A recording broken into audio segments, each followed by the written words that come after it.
Did you know what time it is, Pumpkin? It's time for the live. Yes, I'm so happy you're here. Thank you. Thank you for coming here right in time. Hi there. It is Thursday, October 2nd. I'm T. Waldron. This is Pumpkin. And we're very excited to do this live today, right? Okay, well, you're purring. That's good. I can't get a meow out of you every time. So I hope you're having a wonderful day, evening, or morning, wherever you are in the world. We're having a good morning. It is chilly here on the east coast of the US. It feels very fallish. We could see our breath this morning when we went outside, and that was cold, right? Were you chilly? I know, I fell asleep with the windows open, which felt great, except it was really cold this morning. Did you ever do that? Wake up with the windows open, and then it's colder than you anticipate? Hey, good morning, Kevin. Hi, Kashu, welcome.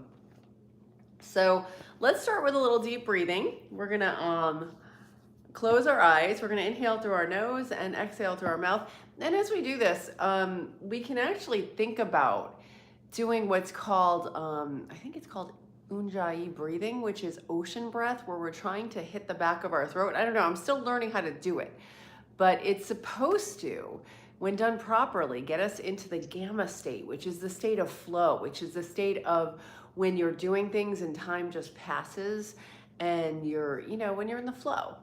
And it's an awesome thing. So I want to try to master that because it also stimulates our pineal glands, which is the key to our consciousness.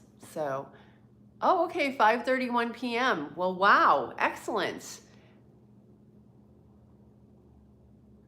Oh, I didn't know times did like half an hour's differences. Like we usually do like full hours. I didn't know that there were time zones that did a half an hour time difference. So yeah, welcome. It's the end of your day in India. Oh, wow. Thank you for tuning in. I really appreciate that. Yeah, I had never known. I thought the time zones always did like on 1 hour increments. So it's very cool to learn that. Thank you, Cashew. I didn't have any idea about that. So let's do our deep breathing. We're gonna inhale through, and thank you for tuning in. This is a few minutes just for you. If you're not operating heavy machinery or driving, please close your eyes. Hi, RM. Good morning, Art. Hi, Simran. I can't show my cat's face. She has to show it if she would like, but she may. She's a very active cat. So right now she's resting though. So we're gonna close your eyes. We'll take a moment. I'll check the chat in a minute. We're gonna inhale through our nose and exhale through our mouth. And now we're gonna try to inhale through our mouth, which we don't usually do. And then close your mouth and switch over to your nose as you inhale. And then try to exhale through the back of your throat. Like they call this Darth Vader breath or angry dad breath. So if that helps, we're gonna inhale through our mouth, then close your mouth, continue inhaling through your nose. I'm still experimenting with this, so it's really awkward. Hold it. And then exhale through your mouth. I don't know, I'm just gonna go regular and just go through my nose and exhale through my mouth. Inhale. And hold it. And exhale. If anyone has any tips on how to learn ocean breathing or Ujjayi breathing, I would love to hear about it. Once we're done with this exercise. Inhale. And hold it. And exhale. We'll do a couple more breaths together. That's already calmed my nervous system down. Just slowing our breath down and going deeper and not breathing shallow really helps your nervous system. Inhale. Because I was stressed out about doing the breath. Exhale. And I didn't even realize it. It's irony. Inhale.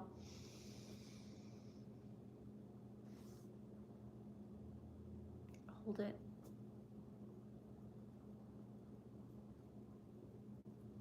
Exhale. Yeah. Okay. Let's see what you guys had to say. Okay. Yeah. Very cool. Okay. Row. Yeah. The cat will show her face, I'm sure, later. Right, Pumpkin? There you go. Hopefully you got a little peek at that. Hi, Brody. Welcome. Oh, this is Pumpkin RM. She is 16 and a half years old. I like your hi with a lot of eyes, Brody. That's funny. Hi, Coca. Welcome. Hi, William the Wolfman. Oh my gosh, that is a great handle. I love that. So if you're here, I just want to say thank you for tuning in because there's a million things you could be watching. And you're here, hopefully, because you have the same path I have, is to try to be your best self on all levels. And it's fun. It's exciting. It can be difficult and challenging. And it's like an adventure though. So I just wanted to take a moment and acknowledge you for being here and taking time out of your busy day to spend a few moments together. Thank you. Yeah, hi hero. Yeah, thank you. You got my mom energy. Sending you guys some good mom energy. Hi, Zakchik. Saksomoyan. I hope I said that right. Albert Brand. Okay. So yeah, thanks for taking the time out. Anywho, we have a book here, and I've been reading to you little bits of it, and it's actually, this is the compilation of all of her work. She didn't actually write that much. Like most of her books, I think, were a total of 200 pages for the 2 or 3 books that she wrote. But these are some speeches that she did. Her name is Florence Scovel Shinn. She lived 100 years ago. She was a metaphysician. Hi, Toxic. Welcome. It is your second wife's dad's son's mom. Good to see you back, Toxic. I missed you. Hi, Rias. Yeah, I'm doing great, Rias. How are you doing? Hi, Michael Vincent. Oh, you're not worrying about anything for a 4-day challenge. Oh, that sounds fantastic. Oh, if you have a link to it, put that in the description, or is it just something you're making up? I'm interested in that. I like that. Don't worry about anything for a 4-day challenge. That's amazing. Anywho, the author of this book, Florence Scovel Shinn, she was a metaphysician, and she did these speeches. So this is one of her speeches. It's taken from a book called The Secret Door to Success. It's a compilation of her speeches. Right, Pumpkin? Can you turn around so they can see your face? No, sorry. You're getting the other end of her. Oh. Maybe you can turn around later, okay? Thanks. All right. So this title is called, this chapter is called, What Do You Expect? And this is pretty good because it ties into what we were talking about yesterday, which was like being ready for things. When we want to manifest something, we have to sort of imagine what we want and then believe it's going to happen. But then a secret ingredient is take some action towards it. So that was pretty neat. And then this one is sort of how to switch your mindset to turn your expectations to the positive. According to your Father, be it unto you. That's Matthew 9:29. Faith is expectancy. And this is her talking now. According to your faith, be it done unto you. We might say, according to your expectations, be it done to you. So what are you expecting?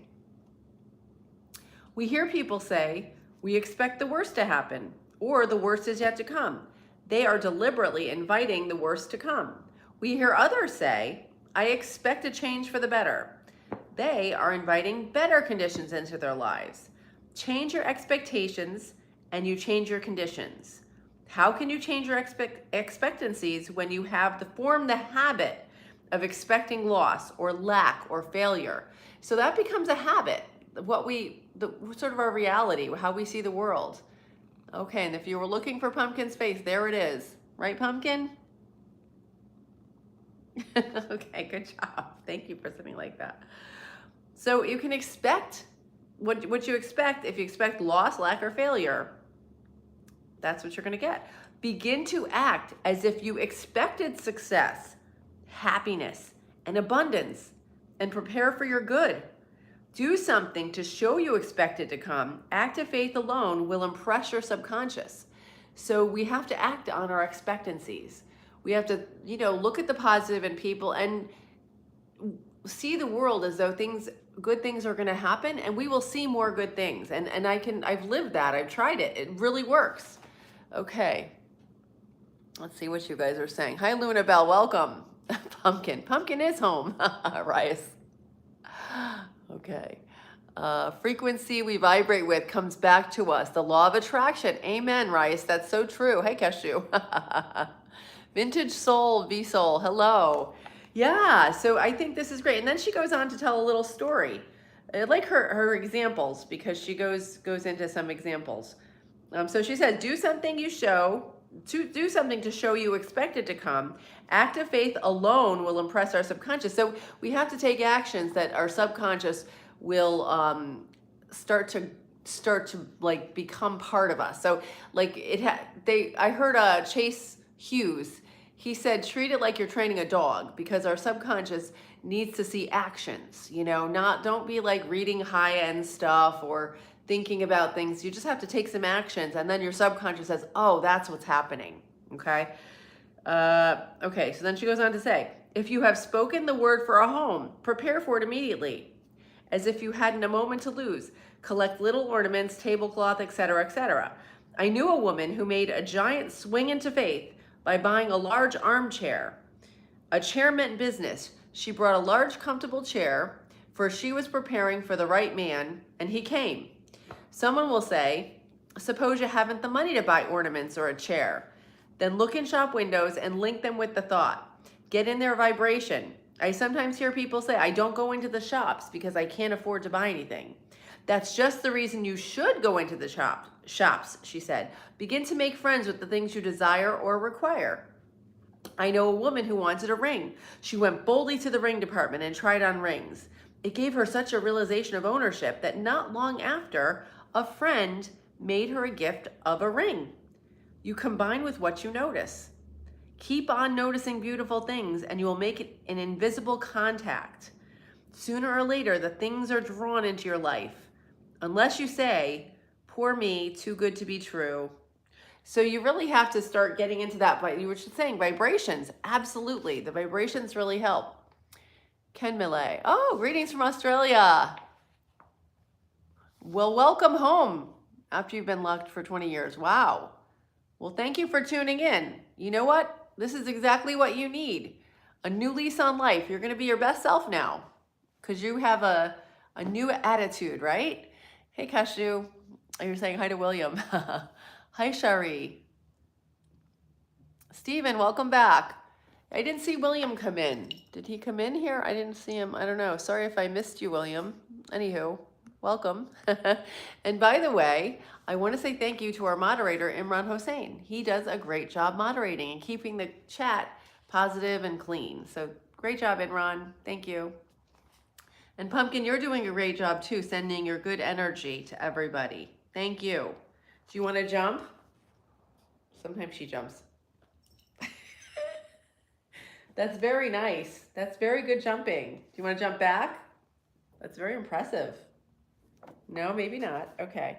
All right, I'll wrap it up. Let's see. Where can we wrap this up? So that was kind of cool. So she went to the jeweler shop. She tried on rings, and then her friend gave her a ring. And we were talking about that. That is the sign of abundance. You can have money, of course, that's abundance, but also gifts are abundance. If you trade your talents, that's abundance. If you have synchronicities in your life, that's another form of abundance. And the fifth form is, your creativity and your intuition. That can be abundance if you're very creative and you think of different ways to solve your issues. So a lot of times we are tied to the idea of material money abundance, but there are different ways. If you open the way you look at stuff and open your mindset to see different forms of abundance, you'll realize that you truly are abundant, and it may take different forms, and it may be a combination of different forms. So that's kind of neat. Yeah. Let's see, Stephen. Let's see. And T. Waldron. I'm Teresa. So yeah, I just call it tea, like the drink, because I like to drink tea. This is, by the way, iced tea. Cheers to you. Thanks, AA. I wish you a great day ahead, too. So I'm going to sign off now. I've got to go today. I get to go teach a class to some senior citizens. And I have a speech called the Minimalism as Meditation. And the lady that runs the program there, she said, everybody is freaked out by meditation. So I had to take meditation out of the title. So I'm just going to call it The Benefits of Minimalism. But I'll sneak in a little message about meditation as well. So I'm going to go prep for that. So I hope you all have a wonderful day, a wonderful evening, and thank you so much for tuning in. Yeah, I'm a natural teacher. Thanks for picking up on that. Yeah. And just tune into the channel. If you haven't subscribed, please do that. I do a live every day, 8 a.m. in the morning Eastern time and 8 p.m. on the weekends. So it's a little variety. Thank you, Ask a Coach. Bye, Cyrus. Take care, everybody. I'm glad you came across it too, AA. And thank you so much. Have a great day from myself to yourself. Thank you for joining me on this journey, and I'll see you tomorrow. Okay, bye. Oh, did you say goodbye, Pumpkin? Can you say goodbye? Nope, she's a cat.